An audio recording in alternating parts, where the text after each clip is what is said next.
За өнөөдөр бид нар төсвөө батлах нэ.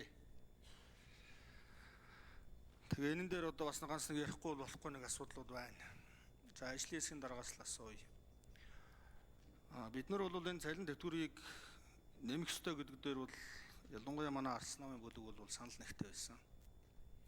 За тодорхой жагсаал цуглаан эсэргүүцэл тэмцэл болж иж боловсролын салбарыг нэг арай ахиу, за эрүүл мэндийн салбарын арай бага. За тэтгэмжийг бас нэг жоохон хөдлөгсөн маягтайгаар ингээд нэмлээ. Гэхдээ бид нар энэ хөрөнгө оруулалт руугаа л орлоо л доо. Тэгээ би нэг ийм асуух гэсэн яг энэ удаа энэ зам тээврийн салбарын одоо хөрөнгө оруулалт нэлээд танагдлаа. Хамгийн их хэлмэгдэж байгаа нь одоо манай говьос сонгогдсон ганц сайд одоо дэлгэр сайхан сайд л нэлээд төсвөө тануулчихлаа. 20 хүртэл тэрүүн төрний өртөгтэй санхүүжилтийг 17.2%-аар. За 20-оос дээш тэрүүн төрний өртөгтэйг нь 28.1%-аар ингээд таньж байгаа. За бусад салбараас бол 15%-аар таньж байгаа. Тэгсэн чинь манай Дундгой аймагт нэг ийм олон жил гацсан нэг юм төсөл байд юм а. Төв алхын дуулчдын театрын барилга гэдэг 2011 оноос эхлээд явсан. Тэгээ сангийн сайттай одоо жавхлан сайттай миний би одоо баг бүтэн жил энэ хөнөөс ярьж хэлж явж ийж энэ жил дээр нэг 10 тэрбум төгрөг тавья гэд ингээ орж ирсэн. Яг орж ирэхдээ бол 8.6-аар орж ирсэн. За тэгтээ яах вэ? 27 28 онд ингээ дуусгах чигээд ингэж орж ирсэн юм төсөл. Тэгсэн 8.6-аас манай Дундгой аймгийн Луус сумын нэг спорт зал нэг 500 сая төгрөг дутчаад хоёрын хооронд одоо бас нэг олон жил үргэлжилсэн юм төсөл болох гээд салбар дотор нь зохицуулт хийгээд 8.6-аас нэг 500 саяын тийш шилжүүлээд 8.1 болгоод явж исэн өчигдөр ажлын хэсгээр төсвийн байнгын орон дээр орохдоо 3.7 бол ороод ирхий. Бүх салбаруудаас 15% бууруулчаад яагаад эндээс 60% бууруулчихваа.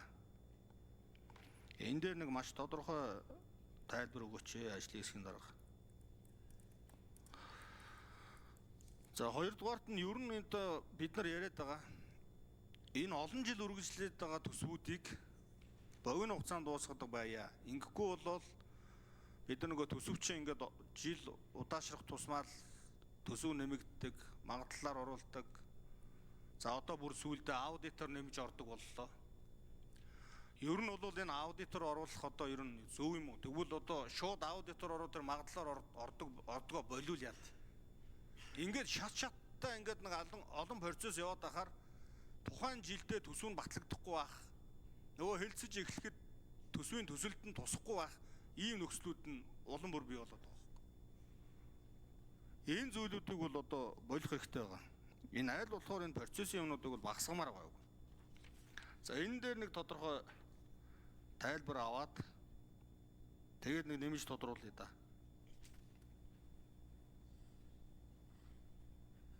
За асуурын гавь гишүүн хариулъя. За үндсэндээ бид нар энэ их хэмжээний бараг 1.80 гаруй төгрөгийн даамлалт хийгдээд энэ цалин тэтгэврөө зориулахаар яалтчгүй одоо нөгөө хамгийн том хөрөнгө оруулалтын орон зай эзэлж байгаа нь автоцсан байна. Одоо 30% нь яг автоцсан дээр байдаг. Тийм учраас 2026 он дуусах төслүүдээс нэг нь ч хүндөхгүйгээр одоо нэгсэн 2026 он дуусах нь эрхчлэлдээ дуусчихъя. Харин 27 28 онд байгаа замуудаасаа хувьчилж засаж байгаа. За одоо 20 тэрбум бүртгэх нь болохоор нэг 17%, 20 тэрбумаас дээшхийн 27.8%-аар хасаж байгаа. Хасаад энэ чинь зөвхөн эрхчил санхүүжих түнгээс нь л хасаж байгаа гэсэн үг. Тэгээд тэрийг нь 27 онд дуусгах юм бол 27 онд нь санхүүжилтийн бүтэн тавиад дуусгачаа гэдэг зарчмыг барьсан байна. За дунд говийн төсөл дээр бол нэг асуудал үүсэм юу гэхээр яг хуучин суурин дээр барьж болохгүй гэсэн нэг асуудал нэгдүгээр үүссэн байна. Хоёрдугаар асуудал болохоор анх 10.3 тэрбумтэй байсан төсөл магадлан хийгдээд 38 тэрбум болсон. За үргэлжлэж байгаа төсөл хэдий ч эрхчил заавалжгүй тендер зарлж хийж тэр ажил үргэлжлэж явах хэрэгтэй болсон байна.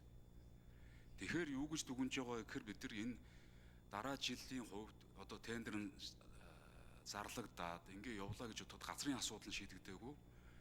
За тэгээд дараад нь тендер амжилттай болох хэсэг нь тодорхойгүй.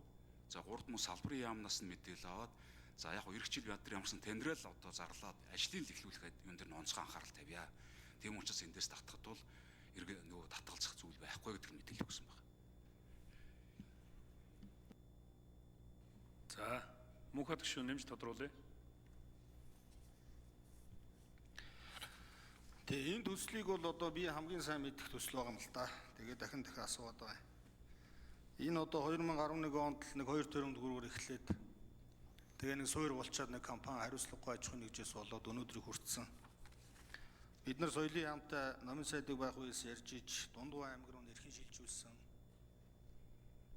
За барилгын хөгжлийн төвөөс очиж одоо ажлын хэсэг гарч очиод тухайн суур бол өөрөө бэхжүүлээд ашиглаад явахд бол боломжтой байна гэсэн тийм дүгнэлт гарсан. Ийм л төсөл. Тэгээ одоо Дундгой нутаг бол бас дуу хоор өвсөлийн үлгийн нутаг гэж ингэдгийн хувьд энэ бол одоо зайлшгүй явах ёстой ийм одоо төсөл байгаа юм л да. Тэгээ салбарын сайд нь энэ төслийг бол одоо 15% биш арай их асч болно гэсэн ийм хэлсэн гэдэг байна. Тэр яг үний юм уу? Би одоо номын сайдыг өөрөөс нь асуучмаар байна. Тэгээ ингэж нөгөө ялгаатай юмд хандаад ахаар л